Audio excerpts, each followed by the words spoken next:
Today's video हम अपनी bootstrap का एक टेम्पलेट बनाएंगे, डिज़ाइन करेंगे और इसकी तमाम डिटेल्स कि क्या टास्क है और कैसे करना है, इसकी बेसिक डिटेल मैंने इससे पहले एक यूट्यूब की ये वाली वीडियो इसमें दी हुई थी। ये लिंक आप लोगों को डिस्क्रिप्शन बॉक्स में मिल जाएगा, आपने इसको फॉलो करना है और इसके तमाम एसेट्स जो हैं ये डिस्क्रिप्शन में मैंने लिंक दिया हुआ है, यहाँ से आप लोग ड्राइव से डाउनलोड कर सकते हैं। ये तमाम इसकी जितनी भी डिटेल्स हैं ये मैंने डाउनलोड करके अपने पास रखी हुई हैं। पीडीएफ का पेज है और एक एसेट्स का फ़ोल्डर है। तो स्टार्ट करते हैं। हमारे पास ये एसेट्स हैं, इसको सबसे पहले यहाँ पर एक्सट्रैक्ट करते हैं। As I am using Linux, तो मेरे पास ज़रा डिफरेंट स्क्रीन्स होंगी, आपका विंडोज़ है तो आपका थोड़ी सी डिफरेंट होंगी। हमारे पास टास्क वेब पेज का था, ये हमारे पास वेब पेज है। बूटस्ट्रैप की बेसिक से स्टार्ट लेंगे, जो कि पहले मैंने वीडियो जो डिस्क्रिप्शन बॉक्स में है उसमें बताया हुआ है कैसे करना है। बूटस्ट्रैप के बेसिक रूल्स हैं, वहाँ से स्टार्ट लेते हैं। और बेसिक रूल्स क्या हैं, मैं गूगल की हेल्प से ही करूँगा और ये मैं आपके सामने प्रैक्टिकल करूँगा, मैंने कोई इसके प्री वर्क नहीं किया हुआ। आपके सामने कहीं पर इशू है सर्च करूँगा और देखूँगा कि कैसे इसको हम डेवलप कर सकते हैं। तो बूटस्ट्रैप हम सब जानते हैं, जैसे ग्रिड सिस्टम, ग्रिड पे बेस करता है। ग्रिड क्या होती है, रोज़ एंड कॉलम की कंपोजिशन को हम ग्रिड बोलते हैं। होता क्या है कि पूरे कोई भी हमारे पास वेब पेज है उसको हम 12 कॉलम्स में डिसाइड करते हैं। सबसे पहली चीज़ होती है हमारे पास कि कोई भी वेब पेज है वो रोज़ पर कंटेन करता है। लाइक ये हमारी हेडर की फर्स्ट रो है, इसी स्लाइडर की सेकंड रो है या इमेज की सेकंड रो है। उसके बाद ये एक कंटेंट है, सेम कंटेंट जो नज़र आ रहा है उसको आप एक रो में डाल दीजिए, या फिर end to end horizontally end to end एक सेम जो हमारे पास एरिया होगा उसको हम एक रो में डालेंगे। जैसे ये लोगोज हैं, क्लाइंट्स लग रहे हैं, ये सेम रो है, अब ये सेम सेक्शंस हैं, इनको एक रो में डाल देंगे। एंड दैट्स ये जो है थोड़ा सा क्रिटिकल सेक्शन है, इसको मैं बताऊँ कैसे करें। इस तरह फूटर हमारे पास एक रो में आ जाएगा। तो बगैर कोई टाइम वेस्ट किए स्टार्ट लेते हैं। सबसे पहले हमने स्टार्ट लेना है बूटस्ट्रैप की स्टार्टर टेम्पलेट से। मैं डाउनलोड कर लेता हूँ।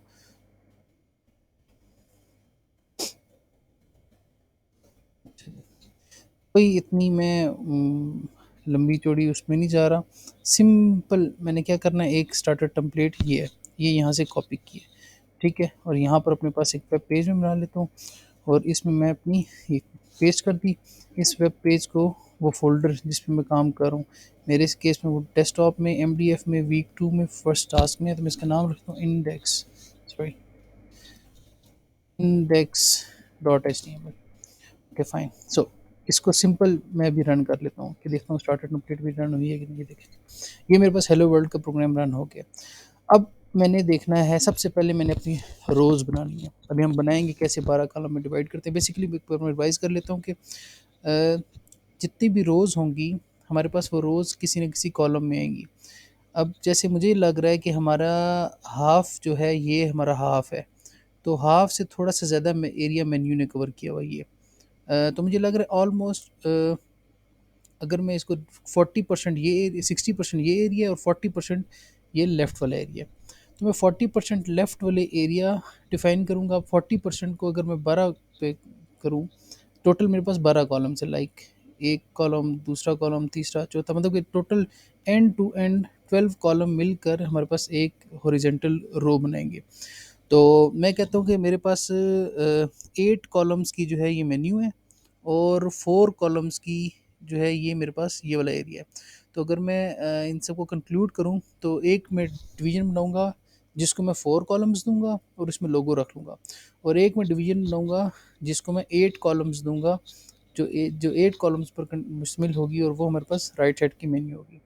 तो सबसे पहले हम अपना जो बेसिक स्ट्रक्चर है वहाँ से स्टार्ट लेते हैं। हेलो वर्ल्ड क्योंकि टेस्टिंग पेज है, इसको रिमूव करते हैं। सबसे पहले हम अपना कंटेनर बनाते हैं। अच्छा, यहाँ पर ये चीज़ है कि क्या चीज़ है, फ्लूइड है या फिर कंटेनर है। हेडर हमारा कंटेनर में है, स्लाइडर फ्लूइड में है, तो मैं कंटेनर सबसे पहले स्टार्ट लेता हूँ। अच्छा, कंटेनर के बाद सबसे पहले रोज़ होंगी, तो सबसे पहले एक रो बनाते हैं। रो का मैंने आपको बताया था कि रो का नेम लाजमी रखना है। क्यों कि हमारा बहुत सी रोज़ होंगी तो हमने सी एस एस लगानी है तो हमारे लिए आसानी हो। मैं कहता हूँ ये हेडर रो में प्रॉपर नाम रखूँ ताकि याद रखने में आसानी हो। अच्छा, उसके बाद कॉलम बनाते हैं। तो मैंने डिसाइड की कि पहली मैं डिवीज़न बनाता हूँ, इसको 4 कॉलम देता हूँ, और रेस्ट ऑफ द डिवीज़न है इसको मैं 8 कॉलम देता हूँ, तो 4 एंड 8 12 कॉलम हो गए। अच्छा, अब दूसरी चीज़ तो जो थी, यहाँ पर 4 स्क्रीन्स की हमने बात की, तो चारों के लिए मैं इसको क्लासेस देता हूँ। मैं कहता हूँ कि जब ये हमारे पास बड़ी स्क्रीन पर हो तो हमारे पास इसी तरह नज़र आए जिस तरह नज़र आ रहा है 4 कॉलम्स और 8 कॉलम। लेकिन जब ये मोबाइल पर हो तो हमारे पास लोगो एक फुल कॉलम में मतलब 12 मतलब कि फुल हॉरिजॉन्टल पे एक सिर्फ लोगो नज़र आए और मेन्यू जो है वो कॉर्नर में नज़र आ जाए। अच्छा देख लेते हैं ये होगा कैसे। सबसे पहले ट्राई करते हैं, हम इसको दोबारा भी रिवैम्प कर देंगे। तरीक़ाकार वही है, कॉलम कॉलम के लिए COL लिखेंगे डैश। अब हमने कौन सी स्क्रीन के लिए देना है, LG के लिए हमने इसको 4 कॉलम्स देने हैं, space dash MD medium screen के लिए भी 4 कॉलम्स देने हैं। लेकिन यही लोगो जब हमारे पास स्मॉल स्क्रीन और एक्स्ट्रा स्मॉल स्क्रीन पर आएगा तो इसको हमने फुल विड्थ मतलब कि ये लोगो पूरी एंड टू एंड नज़र आए। तो उसके लिए हम क्या करते हैं, SM12 और XS, ठीक हो गया। ये हमने अपनी एक डिव बना दी है। अब देखिए मैं साथ साथ डिव्स बंद करूँ, जो बहुत से मसले मसाइल आते हैं, अक्सर डिव बंद नहीं होती, पेज ख़राब हो गया वट, ठीक है। अब इसके अंदर मैंने क्या करना है, अपना सिंपल एक टेक्स्ट लिखा है SAILOR के नाम से, तो मैं इसको H3 I think so most probably H4 होगा, कुछ भी होगा, ये हम CSS से अपना सेट कर लेंगे बाद में। कैपिटल है, सेलर है।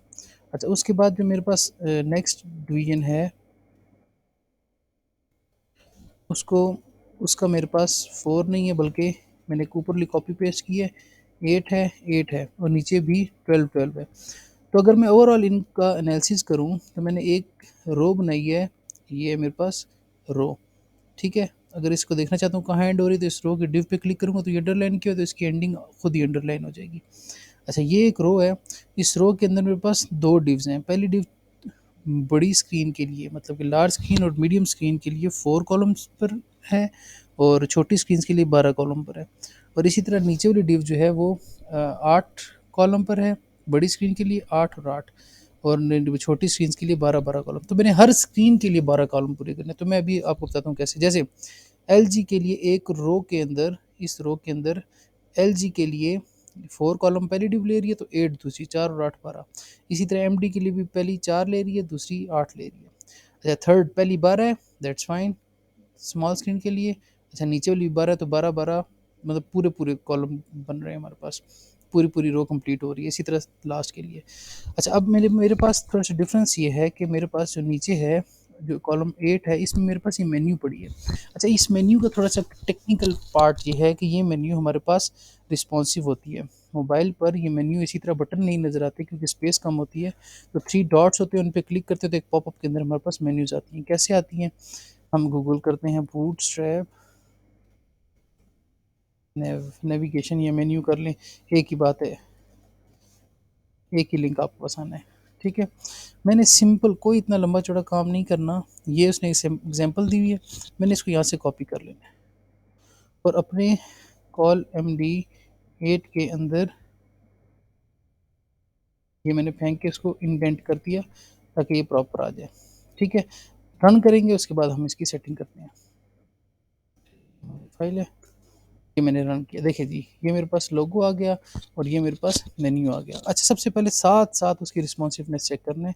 रिस्पॉन्सिवनेस चेक करने के लिए Ctrl+Shift+I या फिर राइट क्लिक करके इंस्पेक्ट एलिमेंट पे क्लिक किया, फिर ये मोबाइल यहाँ पर होगा, इस पर ये टॉगल डिवाइस टूल बार, इस पर क्लिक किया तो ये मोबाइल का व्यू आ गया हमारे पास। अच्छा अब ये देखें मोबाइल पे ये मेन्यू जो है ये खुद ही रिस्पॉन्सिव हो गई है, ठीक है। अच्छा एक और बात आपने नोट की है कि जब मैंने ये मेन्यू कॉपी की है तो इस मेन्यू में ऑलरेडी ये लोगो है, ठीक है। तो अगर आप लोग यहाँ से लोगो निकाल दें तो ये वाला लोगो यूज़ करें। सेकंड ऑप्शन क्या है हमारे पास कि हम ये ना यूज़ करें। तो आसानी इसी के मेन्यू ने दिया हुआ है, बना बनाया, हमें कुछ ज़रूरत नहीं है तो मेन्यू वाला यूज़ कर लेते हैं। तो इसका मतलब ये है कि हम अपनी जो ऊपर वाली डिव है इसको रिमूव कर देते हैं, जो हमने कॉलम MD4 वाली ली थी, और नीचे वाली जितनी भी डिव्स हैं इनको 12 पूरा कर देते हैं। मुझे इस चीज़ का बाय द वे आइडिया था, लेकिन जस्ट ताकि समझ आए कि रीज़न क्या है, उस रीज़न को समझाने के लिए मैंने ये काम किया। अच्छा नेव बार की जगह हमारा सेलर आ गया, क्योंकि क्या आ गया, देखिए जी अब ठीक हो गई है। अब ये बात है कि मेन्यू हमारी राइट साइड पे फ्लोटेड और ये एक्स्ट्रा ये वाला बटन हमने निकालना है, इनपुट टेक्स्ट बॉक्स। तो हम देखते हैं कि सर्च बॉक्स कहाँ पर लगा हुआ है, सर्च कर लेते हैं ये। तो ये हमारे पास एक इनपुट बॉक्स लगा हुआ है, इसको हमने रिमूव करना है। फॉर्म हमें चाहिए ही नहीं, ये जो बटन लगा हुआ है ये चाहिए, लेकिन इसकी चेंजेस है थोड़ी सी। हमारी स्क्रीन में बटन रेड कलर के और गेट स्टार्टेड लिखा हुआ है। सबसे पहले तो गेट गेट स्टार्टेड कर दिया। अच्छा, हमें टाइप सबमिट नहीं चाहिए फ़िलहाल। एक अब देखते हैं बूट स्ट्रैप के बटन्स निकालते हैं, क्योंकि हमें रेड कलर का चाहिए। मैं खुद भी CSS इसकी कलर चेंज कर सकता हूँ, लेकिन जहाँ तक बूट स्ट्रैप हमें दे रहा है हम उसी की चीज़ दी हुई चीज़ें यूज़ करेंगे। ये देखें रेड कलर का है, ये बटन है रेड कलर का, और डेंजर के नाम से तो यहाँ डेंजर के नाम से ये बटन पड़ा हुआ है। तो हम या तो उसी की क्लासेस अपडेट करें, लेकिन खुद लिखने में डिव्स नेम और क्लासेस गलत हो सकती है, तो हम जो डिफ़ॉल्ट है, जो गिवन है हमारे पास, उसी को यूज़ करते हैं, कॉपी पेस्ट करते हैं। ये देखिए जी बटन रेड हो गया। अच्छा, अभी तक उसका नाम डेंजर, अच्छा सॉरी, हाँ कॉपी पेस्ट किया, गेट स्टार्टेड, ओके। ये देखें चेंज हो गया। अब हम देखते हैं, ये इसकी बैकग्राउंड वाइट है, ठीक है, हम इसका वाइट कर लेते हैं, मेन्यू राइट पे। खैर मेन्यू को देखते हैं, पहले बैकग्राउंड वाइट का, तो देखते हैं इसको बैकग्राउंड कहाँ से लगा हुआ है। ये तो हम अपनी ये जो हेडर रो है, हम हेडर रो के अंदर जो नेव बार के नाम से क्लास है, इसको बैकग्राउंड वाइट दे देते हैं, ठीक है। अच्छा, इसके लिए हमें तमाम स्टाइल जो हैं वो स्टाइल शीट में बनाने और स्टाइल शीट अटैच करने हैं। स्टाइल शीट बनाने के लिए मैं style.css के नाम से एक बना लेता हूँ, और यहाँ पर हेडर रो, उसके अंदर नेव बार। ये कैसे मैंने लिखा है, ये देखें, ये हेडर रो के नाम से क्लास है रो, इसके अंदर मेरे पास नेव बार के नाम से क्लास पड़ी हुई है, ठीक है। तो इसको मैं दे देता हूँ, क्या चीज़ मैंने देनी है, बैकग्राउंड कलर, ठीक हो गया। अब इसको अटैच भी, अच्छा ये स्टाइल शीट नहीं है, इसको अटैच भी करना है, तो अटैच करने के लिए हेड सेक्शन में जाते हैं। हेड के अंदर मैंने क्या करना है, लिंक,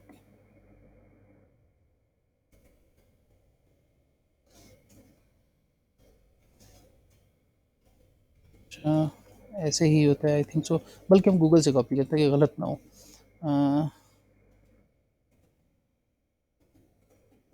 ठीक हो गया, HTML tag style sheet, simple, बहुत ही, ये देखें लिंक रिलेशन स्टाइल शीट, ऐसे ही मैंने किया था, लेकिन मैं कॉपी पेस्ट कर लेता हूँ ताकि गलती की गुंजाइश ही ना रहे।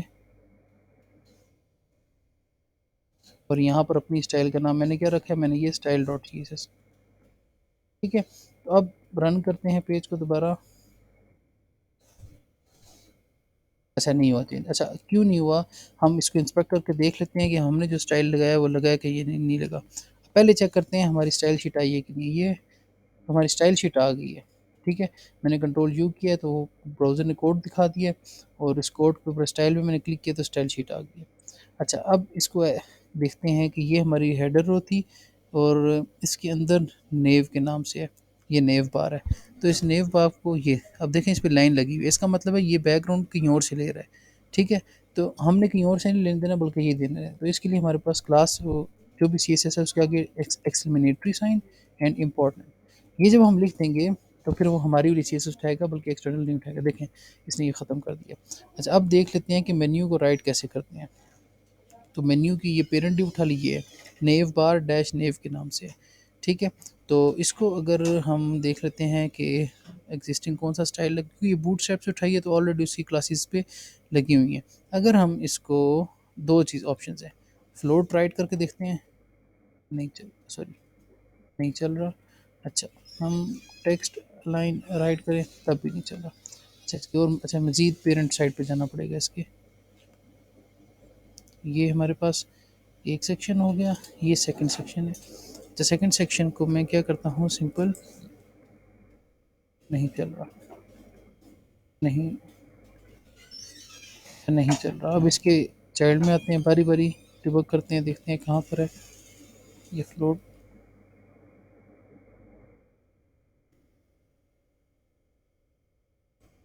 अच्छा, इसको मज़ीद थोड़ा सा देख लेते हैं पहले डिटेल से।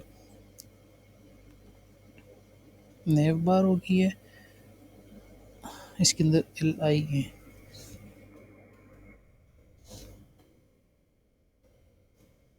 अच्छा, फ्लोट राइट,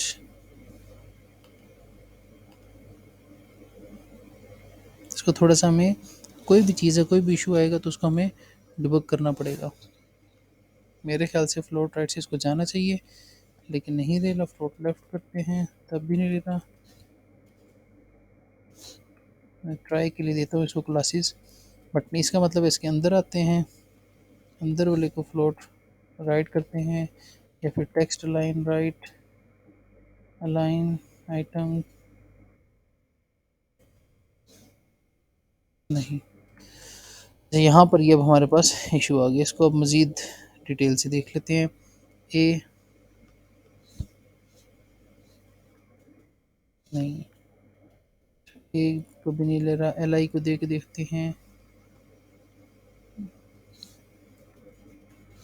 नहीं। रिफ़्रेश करते हैं पेज, ताकि जो भी हमने ब्राउज़र में लिखी है CSS वो हमारी रिवर्ट हो जाए। अच्छा जी, दोबारा हम जाते हैं। यहाँ पर आके आप लोगों ने परेशान नहीं होना, ठीक है? इसको यहीं पर आप लोगों ने अपनी कंसिस्टेंसी दिखानी है। अच्छा जी, मार्जिन राइट। अच्छा, ये margin right, I think so इसको ये ऑरेंज रंग का मार्जिन राइट लगा है, तो मैं फ्लोट राइट कर दिया और मार्जिन 0 करता हूँ। मार्जिन राइट 0 नहीं लग रहा, लाइन पड़ गई, तो आगे मैं इसके वही एक्सप्लेनेटरी साइन एंड। जी, अब फिर भी इसको फ्लोट राइट होना चाहिए। इसके पेरेंट को फ्लोट राइट करते हैं, नहीं। अच्छा, इसके भी फर्दर कोई पेरेंट होगा, इसको फ्लोट राइट करते हैं।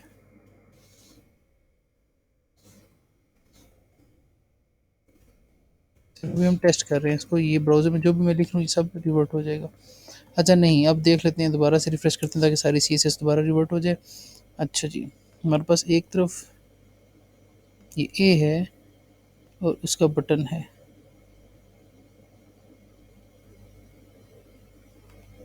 अच्छा, अब मेरे पास कोई ऑप्शन नहीं है कि इस वीडियो को मैं पॉज़ करके कंप्लीट करके फिर दिखाऊँ, तो आप लोगों को बर्दाश्त करना पड़ेगा। अच्छा, ये हमारे पास एरिया है, इसको फ्लोट राइट से होना चाहिए, इसमें कोई ऐसा इशू नहीं होना चाहिए। या फिर मैं इसको मार्जिन लेफ्ट दे देता हूँ। देखिए अब हो गया, तो लेफ्ट से मैं इसको मार्जिन दे देता हूँ। सिंपल, कितना मुझे मेन्यू चाहिए, हाफ से थोड़ा सा कम। मैं अगर ये देखें, ये याद हो तो ये हाफ है, हाफ से थोड़ी ज़्यादा मैंने इधर रखना है, तो मेरा ऑलमोस्ट जो है पेज यहाँ हाफ बना, तो थोड़ा ज़्यादा ठीक है। मैं इसको 30% पूरा दे देता हूँ। किस डिव को मैंने देना है, ये नेव बार कोलैप्स को, और ये किसके अंदर पड़ी हुई है, ये मेरी हेडर रो के अंदर है। तो कोई भी अपनी दे CSS, तो वो अपनी हेडर उस रो के साथ अलाइन करके दें, ठीक है? ताकि आप लोगों को याद रहे क्यों किसके अंदर ये डिव। अगर मैं डायरेक्ट हेडर कोलैप्स लिख दूँ तो आप लोग भूल सकते हैं ये किधर हो सकती है, नेव बार कोलैप्स। लेकिन जब हम उसके पेरेंट से चाइल्ड उठाते हैं तो फिर हम भूलते नहीं हैं, और अगर कहीं और भी नेव बार कोलैप्स हमने लिख दिया गलती से, तो वो उसको उठाएगा भी नहीं डॉट के साथ। तो मैंने क्या दिया है, simple margin left 30%। Okay fine, ठीक हो गया। ये हमारी मेन्यू रहती है, मेन्यू को रीनेम कर लेते हैं। होम है, अबाउट ड्रॉप डाउन के साथ है, सर्विसेज, पोर्टफोलियो, प्राइसेस। अच्छा जी, ये ना होम है, उसके बाद अबाउट है। अच्छा, अबाउट के साथ ड्रॉप डाउन है, तो हमारा सेकंड मेन्यू, हमारा थर्ड है ड्रॉप डाउन वाला। तो हम अबाउट वाले को, ये LI होता है, सेक्शन लिस्ट आइटम, इसको रिमूव करते हैं। ये है हमारा अबाउट हो गया। अबाउट के बाद हमारा ये देखिए, ये से डिसेबल्ड दिया हुआ है उसने, तो हमें टाइप्स करनी, तो हमने डिसेबल्ड को क्या करना है, हमने क्या करना है, होम वाले को कॉपी करते हैं। ये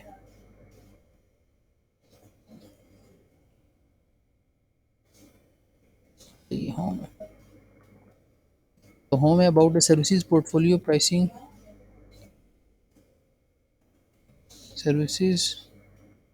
इसमें देखिए ये एक्टिव की क्लास लगी है, ये तो ये एक्टिव की क्लास का मतलब बूटस्ट्रैप में ये होता है कि ये वाला बटन एक्टिव करो, तो हमें तो होम ही एक्टिव चाहिए, तो हम इनको डिलीट कर देते हैं। अच्छा, ये भी करंट की क्लास लगी हुई है। करंट की क्लास का मतलब है कि ये ब्लैक ऐसे होवर होकर नजर आता है, हमें तो नहीं चाहिए, हमें सिंपल मेन्यू चाहिए। तो हम क्या करते हैं, एक स्पेस एक्स्ट्रा आ गई। अच्छा, सर्विसेज के बाद हमारे पास है पोर्टफोलियो प्राइसिंग,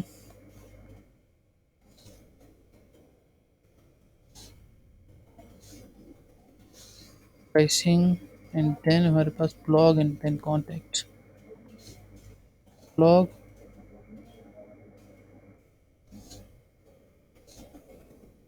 सबसे ज़्यादा प्रॉब्लम मैंने जो मुझे अब देखता हूँ कि जो नए हैं उनके लिए आई है वो मेन्यू में ही आती है।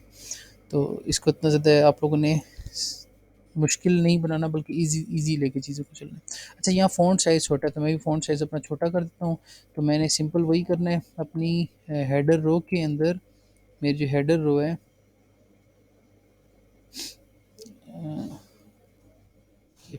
हेडर रो के अंदर मेरा किधर मेन्यूज़ है ये। तो मेरी हेडर रोज़ के अंदर जितने भी यूएल हैं, यूएल के अंदर एलआई है, एलआई के अंदर एज़ हैं, ए एंकर, एंकर के मैंने फ़ॉन्ट साइज़ है वो छोटा करना है। तो मैं यहाँ पर लिख देता हूँ header row UL L H. जो एचटीएमएल के आइटम्स होते हैं उनके साथ डॉट नहीं लगाते, वो हम खुद ही उठा लेते हैं। यूएल के अंदर एलआई, एलआई के अंदर ए, उसका हमने करना है फ़ॉन्ट साइज़। अच्छा, बाय डिफ़ॉल्ट, अच्छा यहाँ पर एक कॉन्सेप्ट देता हूँ ईएम का। बाय डिफ़ॉल्ट पेज पे जो भी कंटेंट हमने दिया होता है वो ईएम में होता है, और 1 EM is equal to default content. तो अगर मैं देखें आपको 1 ईएम अगर मैं देता हूँ इसको, देखते हैं वो पिक करता है कि नहीं करता। ये यहाँ से मैं देख लेता हूँ, ये ही सिलेक्ट किया हुआ गुड। अच्छा, यहाँ पर इसने मेरी भी क्लास नहीं पिक की। मैं कंट्रोल F5 तो 3 बार करता हूँ ताकि ये अच्छी तरह रिफ्रेश हो जाए। स्टिल आई थिंक सो इसने मेरी क्लास नहीं पिक की। रीज़न के हेडर रो यूएल, अच्छा सॉरी आफ्टर लिखा गया है, इसको ए करना है। ठीक है, ए किया है। एक और बार U L L header row U L L I A. अच्छा, यहाँ पर भी इसको सर्च कर लेते हैं कि ऐसे ही है क्या। ये हेडर रो है, हेडर रो के अंदर ये यू एल है, यू एल के अंदर एल आई है, एंड एल आई के अंदर ए। हम एक और काम करते हैं, यू एल एल आई नहीं जाते, नेव आइटम की क्लास देते हैं कि हेडर रो के अंदर नेव आइटम की क्लास है डॉट के साथ, और उसके अंदर ए पड़ा हुआ है। ठीक है, अब इसको देके देखते हैं। ये ए है, ए को मैंने सेलेक्ट किया, ये देखें ये इसने 1 ईएम ले लिया। ठीक है, तो यहाँ से इस तरह मैं डिबग करता हूँ मेरी स्टाइल लग रही है कि नहीं। अगर मैं इसको 2 करता हूँ तो देखें बड़ा हो गया, लेकिन मुझे जो कितना चाहिए, मुझे तकरीबन 0.8 करता हूँ। हाँ, इतना ही तकरीबन चाहिए। हाँ, इतना ही चाहिए, लेकिन इनमें स्पेसेस ज़्यादा हैं और ये बड़े एलिगेंट से लग रहे हैं, तो मैं अपनी स्पेसेस भी बढ़ा देता हूँ। पहले यहाँ पर मैं स्टाइल लिखूँगा, फिर ये कॉपी करके अपनी स्टाइल शीट में डाल दूँगा।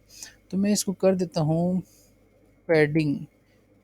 कौन सी मुझे चाहिए, पैडिंग लेफ़्ट और पैडिंग राइट चाहिए। ठीक है, तो मैं पैडिंग फर्स्ट जो पैरामीटर होता है वो टॉप और बॉटम के लिए होता है। तो टॉप और बॉटम के लिए मैं कहते हैं इसको 1% करके देखता हूँ, नहीं फ़र्क पड़ रहा, सॉरी। और अब लेफ़्ट राइट आएगा, इसको मैं 5% करता हूँ तो फ़र्क पड़ना चाहिए। अब इसकी वैल्यूज़ बढ़ाते हैं राइट एंड लेफ़्ट के लिए, second parameter right and left के लिए, बट स्टिल कोई फ़र्क नहीं पड़ रहा। अगर मैं इसको मार्जिन करूँ, ये देखें अब फ़र्क पड़ा है। आप ऊपर देखें मार्जिन बढ़ रहा है थोड़ा सा। ठीक है, लेकिन ये कुछ इशू आ रहा है कि इसको फिक्स कहीं से विड्थ ली हुई है, या फिर हमारा पेरेंट में इतनी जगह नहीं है, पेरेंट को कोई विड्थ लगी हुई है या वट एवर। ये इसको हम कम करते हैं ताकि हमारे पास थोड़ी स्पेस बन जाए। और उसके बाद मैंने अपनी ए को, ये थी मेरी पैडिंग, अगर मैं इसको अब बढ़ाता हूँ,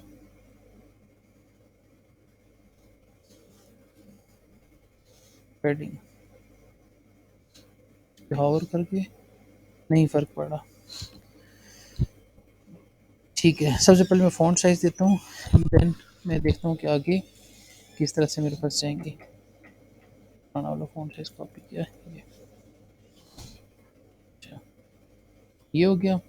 और अब मैं इसकी, ये already padding left padding right इसको लगी हुई है, इस वजह से मेरी नहीं लग रही थी। इसने आर ई एम बी इस तरह से, जैसे पिक्सल एक यूनिट है इस तरह आर ई एम बी एक यूनिट है। ये देखें, अब इसने मैंने 1.5 किया, नहीं मुझे 1 चाहिए, 1 आर ई एम। अब कुछ मुनासिब लग रहा है। तो मैं इसको कॉपी कर लेता हूँ और उसको दे देता हूँ। बट स्टिल क्योंकि ये ऑलरेडी लगा हुआ है, एक बूटस्ट्रैप में क्लासेस दी हुई हैं, तो मैं नॉट इम्पोर्टेंट करूँगा तब ये मेरी वाली पिक होंगी, अदरवाइज़ उस वाली पिक कर लेगा। इसको बोलते हैं स्टाइल प्रेसिडेंस, नहीं, टर्म मेरे से भूल गई है।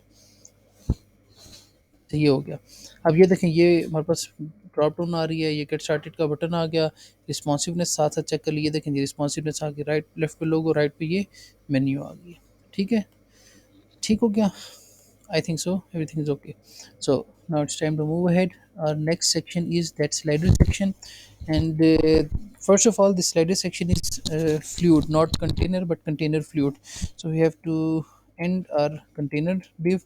So this is our container div. Yeah, this is. तो देखते हैं कहाँ ये अंडरलाइन हो रही है। तो हम यहाँ पर अपनी इसको सबसे पहले एंड के बाद एक और div बनाते हैं, कंटेनर फ्लूइड। ठीक हो गया। Now, inside that container fluid, we have to write a row as, and the name of the row will be slider row. Okay, and inside the rule is same. First row, then columns. Okay, slider is end to end same. So we have call empty 12. Sorry, 12 columns for each slider.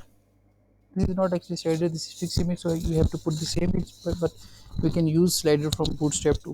So it's time to add slider, and for that we have to first define division for each screen type. So call for column, LG for large screen, dash 12, as we have only that slider contains 12 columns. Call MD for medium screen 12, call SM same, and call XS 12 same. So opening and closing, and now I just have a simple step to add image inside that column. Image source, what is source? So we have to find that image, which image, जो लोग बैठे हुए हैं and handshake भी दो लोग कर रहे हैं। तो मैं एसेट्स में जाता हूँ, एसेट्स में इमेज में जाता हूँ, कहाँ पर ये स्लाइड लिखा हुआ है, यस, मोस्ट प्रोबेबली दिस, या 100% this is the image. Okay, तो सबसे पहले मैं यहाँ पर अपना पाथ देखता हूँ, कहाँ हूँ, मेरी फाइल पड़ी हुई है दिस वीक 2 फोल्डर में, सॉरी ये इधर पड़ी हुई है। तो इधर से मुझे जाना है assets img slides, assets img slide और स्लाइड 2 डॉट jpg। तो relative path and absolute path are two things. हम अपना करते हैं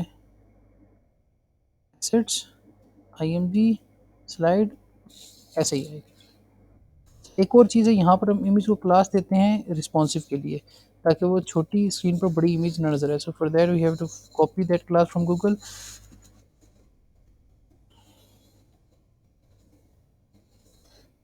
लिखा है bootstrap image responsive class, yes.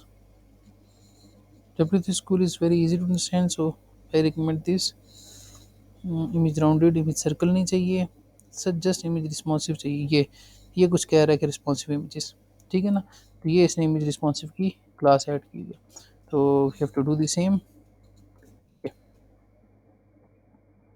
तो हमने देख लेते हैं इसने क्या बना दिया, ये इसने बना दिया, ठीक है। लेकिन one thing there is very much important for you कि ये इमेज बहुत बड़ी है, देखें बहुत बड़ा स्लाइड आ रही है। तो हमने इसको कॉलम में भी डाला हुआ है, फिर भी ये बाहर निकल रही है, क्यों निकल रही है, अब इसको डायग्नोस कर लेते हैं। For that we have to follow same steps, या हाँ। अच्छा, अब देखें अभी हमने करना क्या है, यहाँ पर एक चीज़ जो मैं मिस कर गया हूँ कि हमें वापस अपनी पीडीएफ पे जाना है। तो हमने देखा कि ये जो बैकग्राउंड, ये इमेज है, ये बैकग्राउंड पे लगी हुई है, इसके ऊपर कुछ टेक्स्ट है। तो हम अब इसको इमेज यहाँ मैंने नहीं डालनी, बट मैंने क्या करना है, मैंने यहाँ पर एक डिवीजन बनानी है, एक ही डिवीजन है कॉलम D12 की, वो जो बनी हुई ऑलरेडी सिंपल। मैंने फर्स्ट H1 है, देन P है, देन बटन है, ठीक है। तो सबसे पहले मैं H1 डाल देता हूँ। H1 के अंदर क्या लिखा हुआ है, लॉग इप्सिलॉन डॉलर,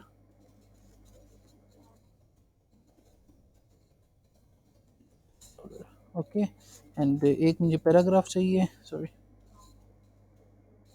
बूटस्ट्रैप पे हम स्पैन यूज़ करते हैं, ठीक है।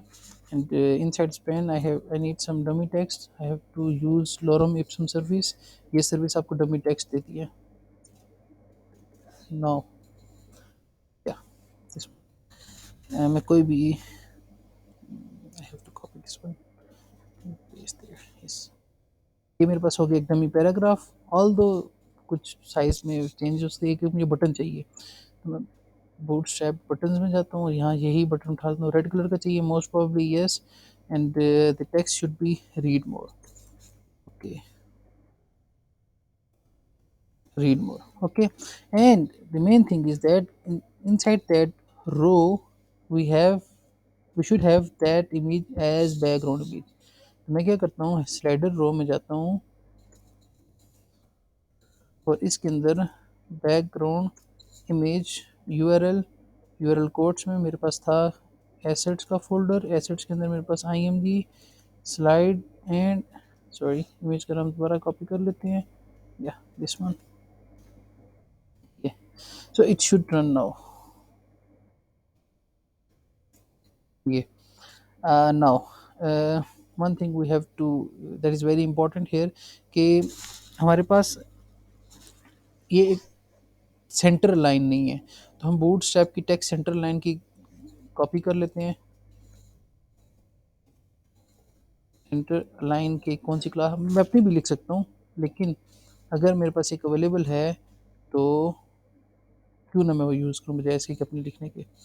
अच्छा ये देखें, ये इसने दिया हुआ है, ठीक है। टेक्स्ट डैश सेंटर की क्लास जो है, टेक्स्ट डैश सेंटर की क्लास, ये मैं लिखूँगा तो इसने क्या करना है, it will take my text as center. तो मैं H1 को दे देता हूँ, H1 को मैंने सेंटर करना है ना, एंड स्पैम को सेंटर करना है,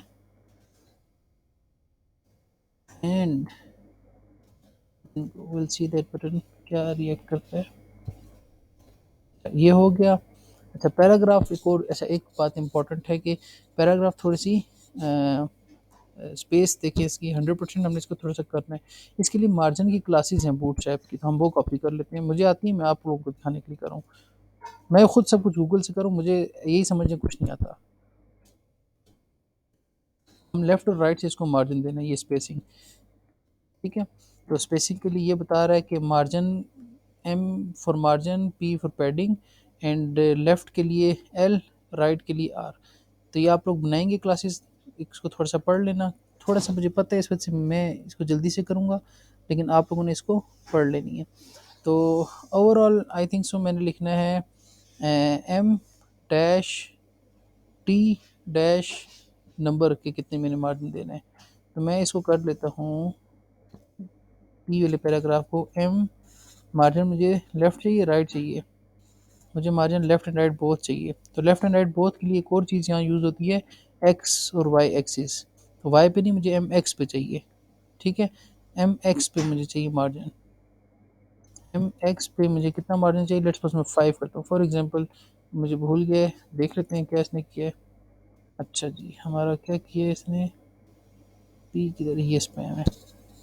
5 बहुत कम है, हम इसको अगर 100 करते हैं,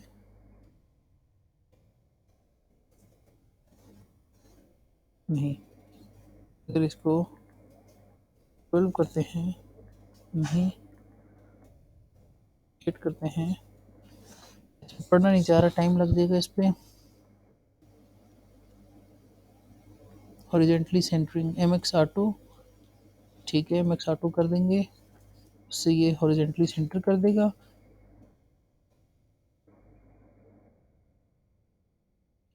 लेकिन अच्छा हाँ, इसकी अब विड्थ देखें बहुत ज़्यादा है, तो हम इसको विड्थ ही छोटी कर देंगे तो ये सेंटर में विड्थ हो जाएगा। तो मैं क्या करता हूँ कि मैं अपने स्पैन किसके अंदर, अपनी स्लाइडर रो के अंदर मेरे पास एक स्पैन पड़ा हुआ है। बैकग्राउंड इमेज को हम देखते हैं कैसे सेंटर हूँ। उसको मैं विड्थ कितनी दे देता हूँ, अप्रॉक्सीमेटली जो है ये यहाँ से यहाँ तक, क्या आई थिंक सो 80% है, या 70% करके देख लेते हैं। नो, रोट लेफ्ट करते हैं, नहीं, टेक्स्ट लाइन सेंटर भी नहीं काम कर रहा, टेक्स्ट लाइन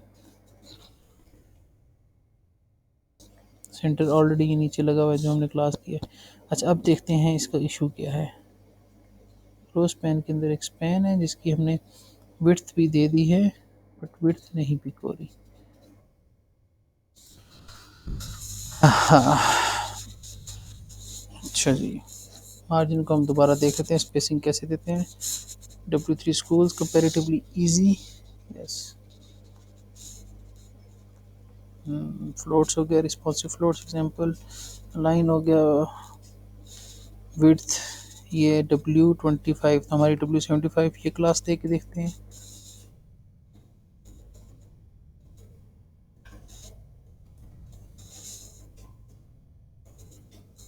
बिल्कुल भी आप लोगों ने इस चीज़ से फेडअप नहीं होना, ठीक है। अब देखिए, अच्छा जी, ये देखें, ये 75% की विड्थ लगी है, फिर भी ये काम नहीं कर रही। देखते हैं जी हम किधर मार खा रहे हैं। ये स्पेसिंग आ गई, break point, size like SMMDLG, इसने एक एग्जांपल दी होगी। ये padding T for top, padding top कितनी, 4। अच्छा, देख लेते हैं पैडिंग क्या कह रहा है। साइज, साइज का हमने क्या देना है, size for SMLG and XL, ठीक है। Property, margin, sides, dash, paper, dash, size. अच्छा, हम यहाँ पर एक देख लेते हैं, इसकी अपनी क्लासेस से ही कोई मिल जाएगी हमें हेल्प, नहीं तो हम अपनी लिख लेते हैं।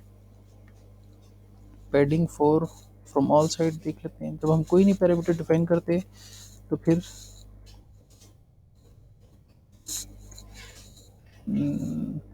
कुछ किया है इसने, लेकिन वो नहीं है, टेक्स्ट इसके काबू में नहीं आ रहा। इसको पी करके देखते हैं, माइट बी, नहीं तो फिर इसका एक और सोल्यूशन भी है मेरे पास, वो 100% काम करेगा। ये देखिए, पी कुछ हिला है थोड़ा सा अपनी जगह से, ये देखें, ये आ गया। अच्छा, अब पी को हम 4 है, इसको 10 कर देते हैं। 10 पे नहीं काम कर रहा, 4 काम कर रहा है, हिट करते हैं।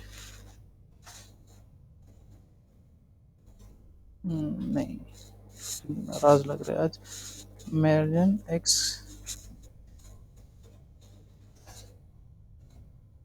कुछ ले रहा है और कुछ नहीं ले रहा।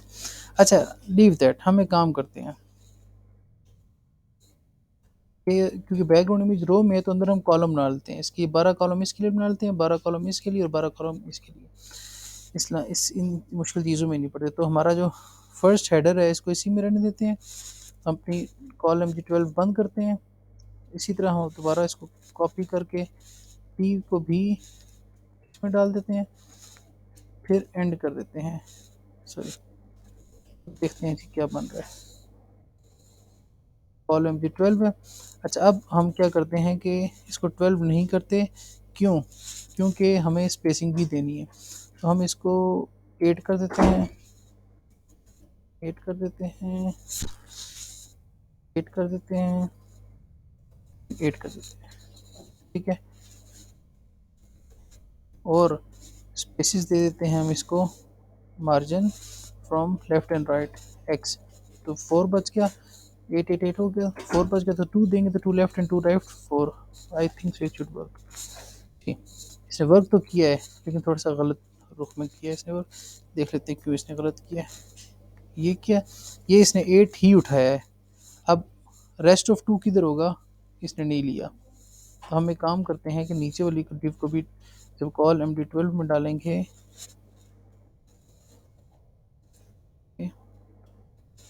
बटन हमारे पास खुद ब खुद सेपरेट हो जाएगा। ये बटन नीचे आ गया और इसने 8 ही लिया, इसको 12 करके दरमियान में कर देते हैं।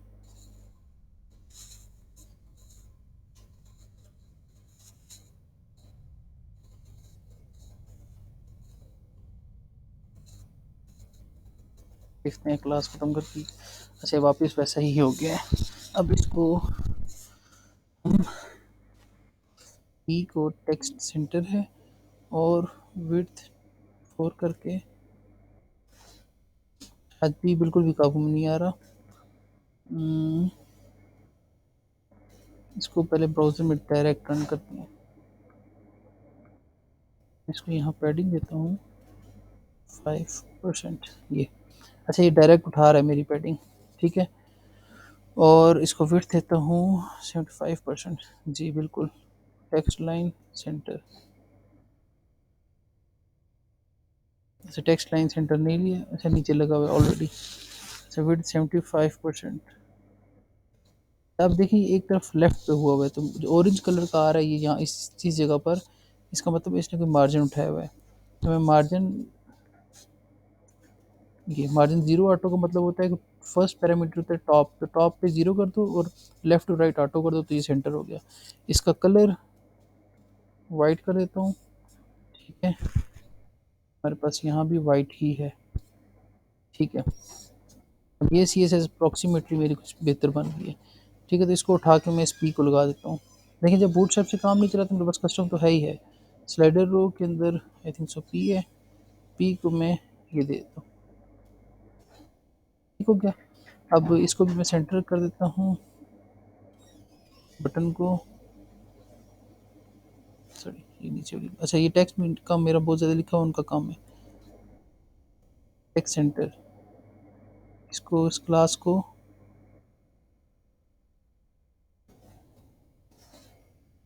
ये अच्छा ऊपर जो H1 है इसको भी मैं सेंटर कर देता हूँ। जब एक एक ही स्टाइल आपने मल्टीपल क्लासेस को देना हो तो वो भी गूगल में सीखा है, मैं करने लगा था लेकिन नहीं कर रहा। स्लाइडर रो, इसके अंदर H1 है, हमने कलर वाइट देना है, ठीक है। और उसको मार्जिन भी देना है थोड़ा सा टॉप से, क्योंकि हमारी रेफरेंस इमेज में काफ़ी गैप है, नीचे कम है। तो मार्जिन डैश टॉप कितना है, अप्रॉक्सीमेटली 5% दे के देखते हैं, नहीं, हाँ 5% दे के देखते हैं, ठीक है इतना ही है। लेकिन इतना यहाँ से गैप ख़त्म करना है, तो ये गैप क्यों आ रहा है, क्योंकि इस पैराग्राफ को टॉप से लगी हुई है, ठीक है। ये पैडिंग है ना, पैडिंग टॉप, हम इसको ख़त्म कर देते हैं, ख़त्म नहीं करते 1% कर देते हैं, देखिए जी ठीक हो गया। अब इस बटन को नीचे वाले को दरमियान में करते हैं, अच्छा जी ये हो गया। इसको करते हैं गूगल करते हैं, button in center, how to center button in bootstrap, align center, चल जाएगा, कुछ ना कुछ देख लेते हैं। अच्छा जी ये हो गया। टेक्स्ट सेंटर कह रहा है अपने कॉलम को दो, तो इसको सेंटर में होना चाहिए, तो अपने कॉलम को हम टेक्स्ट सेंटर दे देते हैं, तो इसको सेंटर में होना चाहिए, ठीक हो गया। अच्छा अब ये सेंटर अपने लिहाज से किसी गलत सेंटर में हुआ है, वो देखते हैं कि ये किस सेंटर में हुआ है। अच्छा ये कॉलम D8, हाँ हमने 12 लेना है, ठीक है। हमने 12 के सेंटर में करना है इसको, 8 के सेंटर में नहीं करना, ठीक है। अब ये सेंटर में, इसको बॉटम पे भी पैडिंग लगी हुई है हमारी रेफरेंस इमेज में, वो काफ़ी सारी लगी हुई है जितनी टॉप को लगी हुई है। तो हम अपने बटन जो कि स्लाइडर रो में है उसको CSS लगाते हैं। HTML की होती हैं उनको हम नेम या क्लासेस नहीं देते, दे दें भी तो मसला कोई नहीं है, ठीक हो गया। ये हो गया, नहीं लगी। स्लाइडर रो के अंदर हमारे पास बटन है, ठीक है लगनी चाहिए। स्लाइडर रो के अंदर बटन है, अच्छा मार्जिन टॉप नहीं है, मार्जिन बॉटम है, ये देखें ठीक हो गया। कुछ सिमिलरिटीज होंगी, थोड़ी बहुत ही ट्वीक। अच्छा एक और चीज़ मुझे नजर आई, इस इमेज के ऊपर एक ब्लैक रंग का ओवरलेस है जिसकी वजह से टेक्स्ट की विजिबिलिटी ज़्यादा हो रही है, तो हम कर लेते हैं गूगल से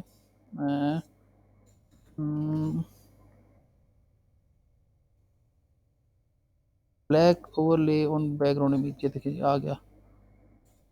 हम देख लेते हैं ये कैसे कर रही है। अच्छा इसने क्या किया हुआ है, कवर, इसने ये एक लगाई हुई है और ओपेसिटी भी दी हुई है, ये आप लोगों ने पढ़ लेना है, आप लोगों को समझ आ जाएगी कि क्यों है ऐसे। मैंने अपनी जो स्लाइडर रो है इसको देना है, दे के देखते हैं। अच्छा ये कुछ इसने कलर अजीब से दे दिए और ओपेसिटी भी बहुत कम, ओपेसिटी 0.9।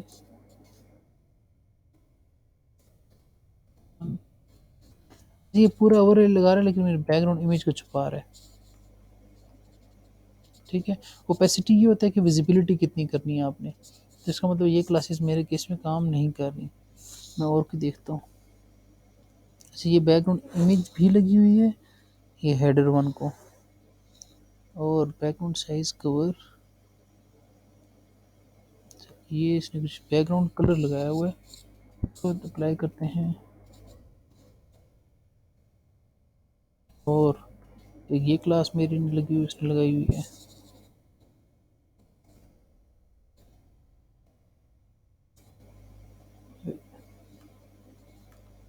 ठीक हो गया, ये मेरी इमेज भी दरमियान में थी, वो भी होगी इस क्लास से बाय द वे। अच्छा जी, और क्या किया हुआ है, स्टोन कोड को रन करके देखते हैं। अच्छा ये बैकग्राउंड इमेज नहीं लगाई हुई इसने, जस्ट अच्छा इमेज भी आ गई है। एनी हो, अभी क्योंकि वीडियो ज़्यादा लंबी होती जा रही है, मैं इसको कॉपी करके सिर्फ ये दो चीज़ें रखता हूँ, सॉरी सिर्फ बैकग्राउंड साइज रखता हूँ अपनी रो में। लेकिन ये आप लोगों ने करना है गूगल करके इसको। मेरे पास शायद 1 घंटा, आप लोगों के पास 5-6 दिन है, आप लोग कर सकते हैं। अप्रॉक्सीमेटली मेरी वेबसाइट सेम होगी। अब इसको मैं देख लेता हूँ अपना रिस्पॉन्सिवनेस, जो सेक्शन बनाऊंगा साथ साथ रिस्पॉन्सिवनेस। ये देखिए जी, जितनी मर्जी छोटी स्क्रीन पे लेके जाऊँ ना, कोई डिस्ट्रप्शन नहीं है। उसी तरह इमेज देखें, बैकग्राउंड इमेज किस तरह कॉन्ट्रैक्ट हो रही है, किस तरह स्ट्रेच हो रही है, क्यों वो जो इमेज डैश रिस्पॉन्सिव की क्लास में लगा हुई है। अब 480 से मैं नीचे जा रहा हूँ, ये यहाँ ये साइज़ चल रहे हैं, देखते रहे इसको। 480 तक जो है ना मेरा मिनिमम होता है, आईफोन 4 आई थिंक सो। इसको देखते हैं, आईफोन 5 चला ही गया। अच्छा मैं कहता हूँ आईफोन 12 प्रो पे देखता हूँ, ये है मेरे पास, ठीक है। तो उस पर भी मेरे पास ये नज़र आ रहा है, ठीक है। तो ये मेन्यू है इसकी, तो मैं अभी तक रिस्पॉन्सिव चल रहा हूँ। अब थोड़ी सी लगाते हैं इसको, पे सब करते हैं। अच्छा नीचे दो सेक्शन है, एक और रो बनाता हूँ, लेकिन रो फ्लूइड है, सॉरी कंटेनर है नॉट फ्लूइड। तो अपनी कंटेनर देखता हूँ कहाँ, यहाँ से आपने हर नई चीज़ बनाने से पहले देखना है। अच्छा ये है, अच्छा ये बॉडी की डिव बंद हो रही है, मोस्ट प्रोबेबली हाँ, ये कंटेनर की ये बंद हो रही है। अच्छा एक डिव इसका मतलब एक्स्ट्रा लगी हुई है, क्योंकि ये मेरा कंटेनर फ्लूइड जो है ये बंद हो रहा है, ये डिव एक्स्ट्रा है। चेक कर लेते हैं साथ साथ, कोई मसला ना आ जाए। रिस्पॉन्सिवनेस भी ओके है, परफेक्ट फाइन, ये ठीक हो गया। अच्छा अभी जाते हैं अपनी, यहाँ पर मैं एक और कंटेनर बनाता हूँ, कंटेनर इसी तरह रो, रो का नाम है, मैं कहता हूँ कौन सी रो है ये, फॉर एग्जांपल मैं कहता हूँ कि ये आफ्टर स्लाइड रो है, स्लाइडर रो। इस आफ्टर स्लाइड में दो कॉलम नजर, दो डिवीजन हैं और 6 6 बराबर हैं, तो कॉल एम डी 6 ये, कॉल 6 ये, कॉल 6 ये। तो और मेथड भी है मेरे ख्याल से, कॉल 6 लिखे तो सारों में 6 आ जाता है, मोस्ट प्रॉब्ली ऐसा होता है। न्यू वाले बूटस्ट्रैप मैंने पुरानी वाली की हुई है, माइट भी ना हो तो चेक कर लेते पहले। डमी डमी क्या डाला हुआ, एक H1 है और एक पैराग्राफ है, है भी लिखा हुआ है।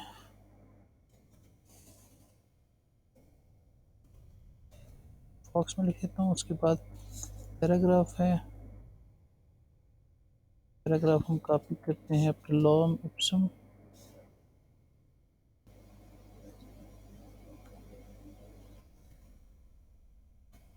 ओके। अब सेकंड जो कॉल 6 है इसमें क्या है, हमारे पास पहले पैराग्राफ है, फिर कुछ लिस्ट आइटम्स हैं, फिर पैराग्राफ है। तो हम ऊपर वाले ही पैराग्राफ को रेप्लिकेट करते हैं, पैराग्राफ है। अच्छा ये इसने ना कुछ लिस्ट आइटम्स बनाई हुई है ना, और अगर मैं इसको जूम करूँ, ये तो इसके साथ एक आइकन लगाया हुआ है। ठीक है, तो मैं गूगल जाता हूँ, बूटस्ट्रैप की लिस्ट आइटम उठा लेता हूँ, बूटस्ट्रैप लिस्ट उठा लेता हूँ।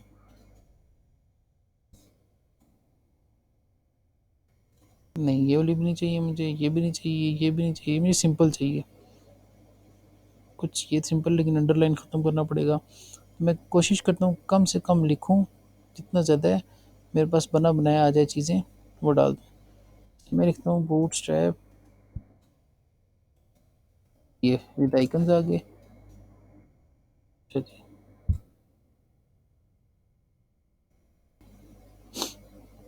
नेट को क्या हो गया? ये हमारे पास जो ऐसी साइट्स होती हैं इनमें कोड लिखा होता है, राइट साइड पे आपको उसकी एग्जीक्यूशन नज़र आ रही होती है।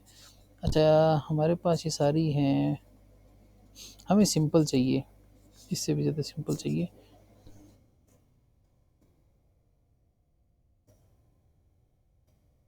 तो देख लेते हैं।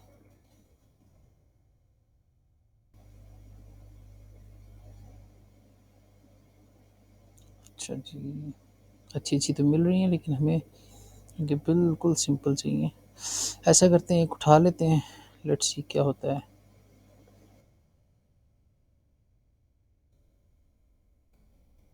इंडेंटेशन लाजमी करनी है ताकि आपको कोड दोबारा आप खुद तो अंडरस्टैंड कर सकें। अच्छा, ये देखें जी, ये मैंने बनाई है पैराग्राफ से, इसको देखें, ये कुछ गड़बड़ है कि क्यों गड़बड़ है, इसको देख लेते हैं अपनी पीडीएफ को।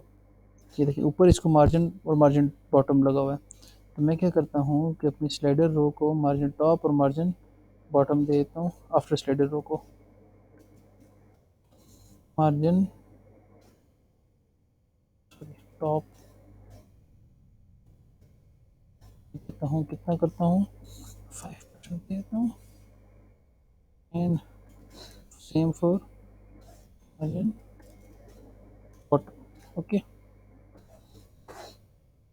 ये आ गया।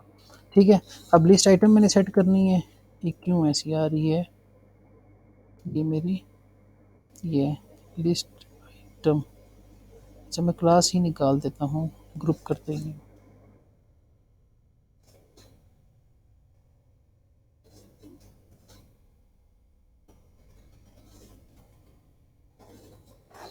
ये आ गए। अच्छा, ये 3 डॉट्स आ गए हैं, आपने इसकी जगह टिक रिप्लेस कर देने हैं, गूगल कर लेना है, क्योंकि टाइम थोड़ा सा कम है, मैं चाह रहा हूँ कि हम ज़्यादा से ज़्यादा कवर करें। ठीक हो गया, ये सेक्शन अप्रॉक्सीमेटली हो गया। यहाँ तो टेक्स्ट ज़्यादा है, H1 का साइज़ बड़ा किया हुआ है, नीचे आ रहा है। हम नेक्स्ट सेक्शन पे आते हैं, जो बैकग्राउंड लगे हुए हैं, कुछ लोगोज लगे हुए हैं। तो ये भी कंटेनर फ्लूइड है, ये चीज़ें याद रखनी है। ठीक है, तो हम अपना कंटेनर बंद करते हैं। अच्छा सर, रिस्पॉन्सिव सेक्शन का नहीं चेक किया हमने।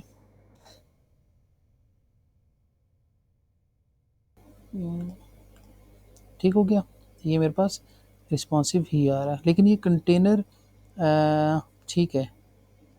ये क्लास कौन सी में लगाई हुई है, कंटेनर। ओके फाइन, ठीक हो गया। अच्छा, अब इसको मैं बड़ी स्क्रीन पे कर देता हूँ, ये देखें बिल्कुल 100% ओके मेरे पास चीज़ आ रही है। ठीक है, अब थोड़ा सा आगे चलते हैं। ये पीडीएफ पे ये लोगोज वाली डिव एक बनाते हैं, कंटेनर फ्लूट, तो अपने कंटेनर जहाँ बंद हो रहा है, ये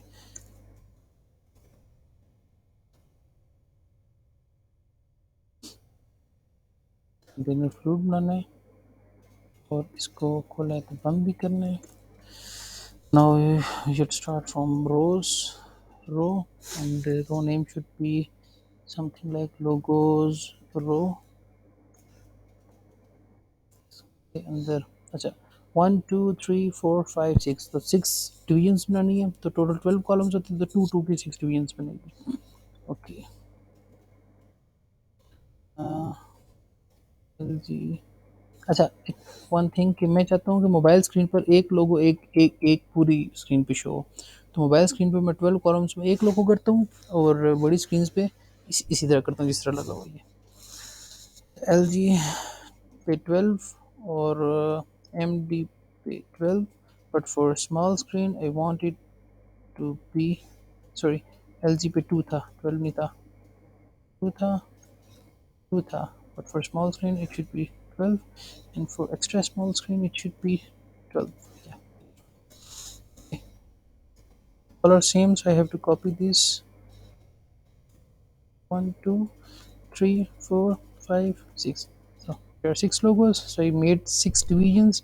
Each division have 2 columns on large screen and medium screen, and 12 columns on mobile screens, because I want to show a whole row for each logo. Okay, that's fine. So now I have to paste my logos here.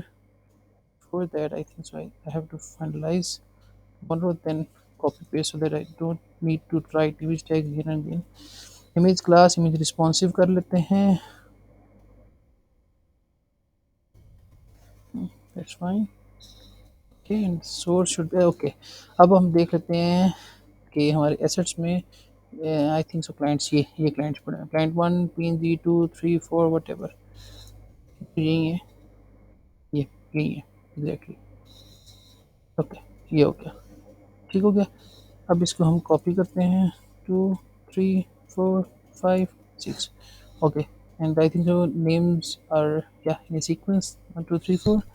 So I just have to change 2 3 4 5 6. I think so everything is okay. So just test it. ये नीचे लोगों की रोज आ रही है, but logos नहीं आ रहे. Have to check my paths. Yeah paths are different. Path है मेरा एसेट्स इमेज क्लाइंट्स. अगेन मैं एक काम करता हूँ, मैं मेरे पास शॉर्टकट, आप लोगों ने ध्यान से ये शॉर्टकट यूज़ करनी है. सर्च, मैं सर्च करता हूँ CLI क्लाइंट. इसको मैं रिप्लेस करता हूँ इसके साथ, एसेट्स इमेज इमेज क्लाइंट्स. मैं कर रहा हूँ, आप लोगों ने मैनुअली नाम देना है, ठीक है. तो ये क्या करेगा, ये फाइंड किया, इसको रिप्लेस किया.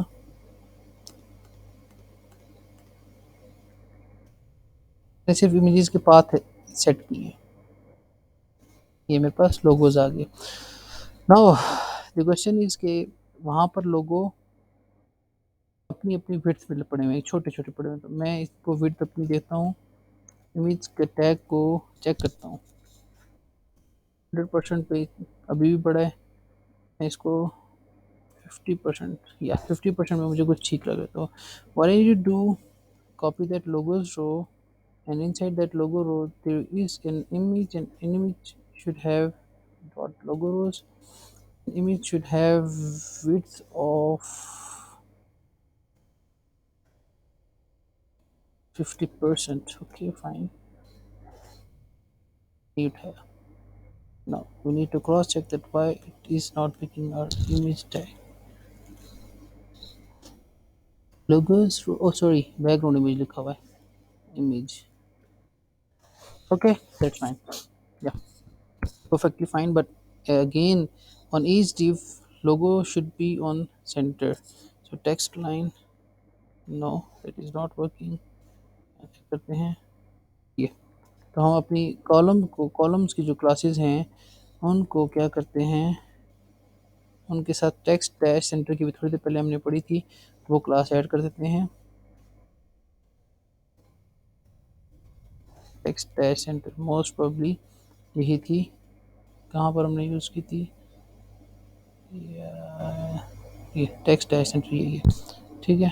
तो मैं फाइंड करके ये मैं इनको रिप्लेस करता जाता हूँ. मैंने ये बनाया हुआ, आप लोगों ने ये यूज़ करेंगे कंफ्यूज जाएंगे. आप लोगों ने जस्ट यहाँ टेक्स्ट सेंटर की क्लास ऐड करनी है. ओके, या तो अब इनका बैकग्राउंड जो है वो ग्रे है, रो का, लोगोस रो का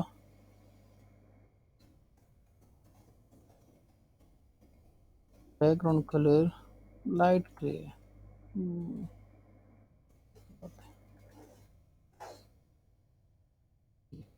बट स्टिल मिड में, तो मैं मार्जिन पैडिंग सेट कर देता हूँ. मैं आइडिया पे पहले देता हूँ. So but padding I think so most probably yes, padding padding top से मैंने देनी है, लेट्स सपोज के 3%, एंड लेफ्ट एंड राइट 0 कर देता हूँ. या लेकिन बहुत ज़्यादा होगी, इसको कम करनी मैंने 1%. या परफेक्ट. अच्छा, बट ये और ज़्यादा लाइट है. मैं इसको कलर बैकग्राउंड कैसे चेंज कर सकता हूँ, ये मैंने यहाँ से सिलेक्ट किया, इसको यहाँ से मैं कलर चूज़ कर सकता हूँ, इसको बहुत लाइट सा कर दिया ये, और ये कलर कोड पिक करके मैंने जहाँ वहाँ लाइट ग्रे लिखा हुआ था उससे रिप्लेस कर दिया, I think that should work perfectly work. Okay, now ये सेक्शन कंप्लीट है, इसका रिस्पॉन्सिवनेस चेक कर लेते हैं। ओके 11:24 है, देखते जाइएगा, स्क्रीन साइज छोटा होता है तो कैसे वो एक एक रो में आना चाहिए, ये ऐसे ही है। अब लेकिन छोटी स्क्रीन पर मेरे पास मार्जिन पैडिंग नहीं उठा रहा, ये अच्छा लगा ही नहीं हुआ, क्यों नहीं लगा हुआ, लोगोस रो, ठीक है मैंने इमेज को नहीं दिया हुआ, तो मैं यहाँ से ये निकाल के अगर मैं इमेज को दे दूँ, शुड ऑल्सो वर्क, कम है, लगा हुआ है बट कम है, तकरीबन यहाँ पे मैं कहता हूँ 5%, या लेकिन अब देखना बड़ी स्क्रीन पे इशू करेगा, नहीं कर रहा, परफेक्ट। तो हमारे पास देखें, मैंने अभी जितने भी मिनट हो गए इस वीडियो के, देखें ऑलमोस्ट मुझे 1 घंटा हुआ होगा, 1 घंटे में मैंने ऑलमोस्ट मेरे ख्याल से 50% अपनी साइड जो है वो कंप्लीट कर दी। ये सेक्शन बहुत आसान है, आगे आप लोग खुद ही बना लें। देखें करना क्या है, एक रो बनानी है, उस रो के अंदर आप लोगों ने 6 कॉलम का ये सेक्शन है, 6 कॉलम का ये सेक्शन है, तो ये 12 पूरे हो जाएंगे, फिर 6 का ये, फिर 6 का ये, फिर 6 का ये, फिर 6 का ये, और 6 के अंदर लेफ्ट साइड पे आइकन है, फिर कोई एच लगा हुआ है, फिर पी लगा हुआ है, सेम एज जैसे ये सेक्शन में क्या था टेक्निकल है, बेसिकली ये जस्ट एक क्लिक करने की बात है, ये बहुत बहुत ईजी सेक्शन है क्या चीज़ ये, जस्ट आप लोगों ने 3 डिवाइड करनी है, 3 पोर्शंस में, पहला कॉल 4, दूसरा 4, तीसरा 4, बस, और इनके अंदर इमेज पहले में आप 1, 2 ये दोनों इमेजेस डालेंगे, दूसरे में ये 3 डालेंगे, और चौथे में ये 4 डालेंगे, दैट्स ऑल। इसी तरह फूटर, आप अब ये फूटर आप लोगों के लिए चैलेंज है कि आप लोग कैसे करेंगे, 4 सेक्शंस है, किस तरह डिवाइड करेंगे, किस तरह मेन्यूज उठाएंगे, वट जो कुछ भी है। तो this is all from my side, if you have any question and query please ping me and try to complete that task as it's very very important for you, for all of you. So thank you so much. As video goes too long, so that's why I'm not going to complete this. Bye. Allah Hafiz.